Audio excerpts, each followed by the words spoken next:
देखो ये लिस्ट है हमारे पास, ये सीरियल नंबर ने दिया है 1 2 3 और ये आइटम्स है हमने जो परचेज किया है और ये उनके रेट है, ये क्वांटिटी है, कितने क्वांटिटी में कौन सा प्रोडक्ट हमने ख़रीदा है और ये हमारे रेट्स हैं कि कौन से प्रोडक्ट क्या रेट पे है, ठीक है। और ये हमारे अमाउंट विदाउट डिस्काउंट, ये कैसे होगा, तो मैं इसको यहाँ पे फार्मूला लगा देता हूँ, ठीक है। अमाउंट विदाउट डिस्काउंट, ठीक है। अभी मैं यहाँ पे कोई डिस्काउंट नहीं लगा, अभी बिना डिस्काउंट को अगर मुझे सामान खरीदना हो तो कितना पेमेंट करना होगा, ठीक है। तो मैंने क्या किया, इक्वल टू ये क्वांटिटी गुणे रेट, ठीक है। तो मुझे ये पता चल गया कि क्या है, ठीक है। तो हमने टोटल जो माल ख़रीदा है, प्रिंटर पे मैं 15,000 रुपये लगाया है, 3 प्रिंटर पे, 2 कंप्यूटर पे 50,000 है और 4 कैमरे पे 48,000 है, ठीक है। अब यहाँ पे डिस्काउंट परसेंटेज, अब मैं यहाँ पे परसेंटेज निकालना है, कंडीशन लगा रहा हूँ, कंडीशन पे परचेज, हमें इसको परचेज करना है, ठीक है। जिस दुकान पे गए हैं वो दुकान वाला हमें ये बोला है कि यदि आप इस दुकान से सामान खरीदते हैं और वो 15,000 से 30,000 से ज़्यादा का सामान खरीदते हैं हमारे यहाँ से, तो आपको 10% का डिस्काउंट दूंगा। अगर उससे कम आप खरीद रहे हो तो कोई डिस्काउंट नहीं मिलेगा, 0 डिस्काउंट है, ठीक है। ये मैंने कंडीशन लगा दिया, ठीक। जो दुकानदार ने बोला उसके हिसाब से मैंने एक्सेल में वो कंडीशन लगा दिया, ठीक। एंटर किया मैंने और सेम फार्मूला मैं नीचे लगा दिया, तो सभी लोग जानते हैं, ठीक। अब हमारा ये जो फार्मूला लगाया है मैंने कि जो ये वैल्यू है E2, ये हमारी, ठीक है, ध्यान दो। E2 क्या है, तो E हमारा वो है और 2, ठीक है, रो है। तो E2 हमारा अगर बड़ा होगा 30,000 से तब जा कर के 10% का डिस्काउंट मिलेगा, नहीं तो नहीं मिलेगा, ठीक है।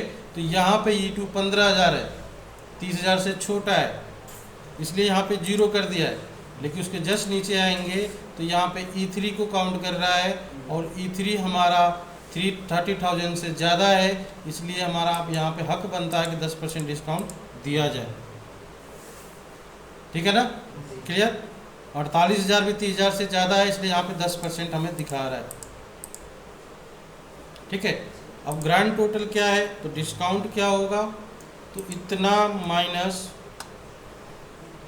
ठीक है, क्लियर है, इतना परसेंटेज गुणे फिर इतना, ठीक है। ये डिस्काउंट काट के हो रहा है। अगर आप परसेंटेज लगाना जानते हैं, अगर आप परसेंटेज निकालना जानते हैं तो फिर ये फार्मूला समझ में आ गया कि मैं क्या कर रहा हूँ, ठीक है, समझ में आ गया। सिंपल सा देख लो, एक चीज़ मैं बता देता हूँ यहाँ पे कि अगर मुझे ये कोई अमाउंट है, ठीक है, और इसका मुझे 10% निकालना है, और मैंने यहाँ पे लिख दिया है 10%, ठीक है। तो सिंपल सा क्या करना है, इक्वल टू इसमें इसका गुणे ये कर देंगे, हमारा परसेंटेज निकल जाएगा 10, आ गया ना। और 100 का 10% 10 ही होगा ना, ठीक है। अगर ऐसे नहीं समझ में आ रहा है तो मैं 2,000 ले लेता हूँ, 200।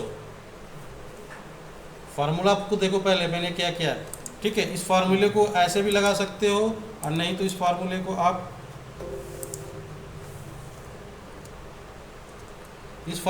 ऐसे भी लगा सकते। अगर इसका 10% निकालना हो तो यहाँ पर लिखिए इक्वल टू इतना गुणे 10% लिख दीजिए, ठीक है, एंटर कर दीजिए 200। सेम कहानी मैंने यहाँ पे किया है, ठीक है, समझ में आ गया। मुझे जो डिस्काउंट अमाउंट था इसको माइनस करना था इसमें से, इसलिए मैंने क्या किया कि ये अमाउंट लिया और डिस्काउंट अमाउंट यहाँ पे जो आ रहा है उसको माइनस करना था। इसलिए मैंने क्या किया, यहाँ पे ध्यान दोगे तो E2 माइनस, ठीक है, F2 इसका परसेंटेज निकालना है, जो भी आए 10%, 12%, 15%, ठीक है, क्लियर। और गुणे E2 ये वाला गुणे E2 करोगे तभी हमारा परसेंट निकल के आएगा, उसके वैल्यू, ठीक है। तो वो चीज़ें मैंने किया है और उसको लगाया है, तो हमारा ये शो कर दिया, मतलब डिस्काउंट जो था काट करके हमें बता दिया कि हमारा ये अमाउंट है। अब इसको जोड़ दीजिए, यहाँ पे आप लोग जानते ही हैं सम करना होता है, ठीक है। तो आपको शॉर्टकट भी बताया है कि ये सेलेक्ट करो ऑल्ट प्लस इक्वल टू, तभी जोड़ देगा ये, ठीक है। अगर आपकी वैल्यू इस तरह से आए तो इसको यहाँ से बढ़ा दो, देख रहे हो ना, ठीक है। अगर वैट लगा इस पर, अगर वैट 5% लगा तो वैट लगा सकते इक्वल टू इसका 5% एंटर, ठीक है, समझ में आ गया। अब ये दे रहा है नेट प्रॉफिट, टोटल वैल्यू जोड़ दीजिए इसमें इक्वल टू इतना, फिर सिंपल सोच लगा, इस पर भी लगा सकते हो, इसको सेलेक्ट करो ऑल्ट और इक्वल टू कर दोगे तो ये नीचे भी जोड़ देगा। मतलब ये जो टोटल वैल्यू है प्लस आपका वैट जोड़ करके हमारा टोटल नेट वैल्यू क्या हो रही है, तो ये हो रही है, ठीक है। तो ये हमारा था कि अगर हमें इस तरह का कोई भी एक्सेल शीट में इस तरह डिस्काउंट वाला अगर हमें बना करके देना है किसी को, या बनाना है अपना निकालना है, तो हम इस माध्यम से इस तरह से एक्सेल में निकाल सकते हैं। अब आई थिंक समझ में आ जाना चाहिए।